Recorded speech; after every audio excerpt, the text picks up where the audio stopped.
Imam pitanje za Miroljuba. Naime, ako sam dobro razumeo, u jednom od prethodnih predavanja je rekao da su dinosaurusi živjeli pre 500 godina. Znači, meni je to stvarno neverovatno.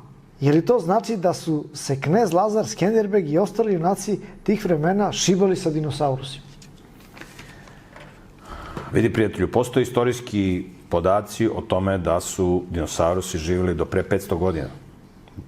Znači, do pre 500 godina imamo istorijske podatke.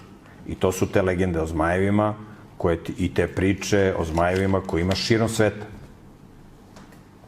Ne samo u Kini gdje imaš one zmajeve, nego i na našim prostorima postoje legende o zmajevima. Jedini zmajevi koji su živjeli, to su ti veliki gmizavci, odnosno dinosaurus. Nema šta tu da ti bude ništa čudno i ništa neverovatno, to su istorijski podaci. Kad čovjek se uči pogrešno ceo život kroz sistem obrazovanja, da su dinosaurusi izumrli pre 65 miliona godina, onda mu je to čudno. Imaš moje predavanje Darvinizam i dinosaurusi, možeš da pogledaš detaljno sa slikama, sa slajdovima o dinosaurusima, kad su živjeli, istorijski podaci o tome i tako dalje, i da vidiš da oni su zaista živjeli do pre oko 5 vekova. Imamo istorijske podatke, za ovo kasnije nemamo podatke.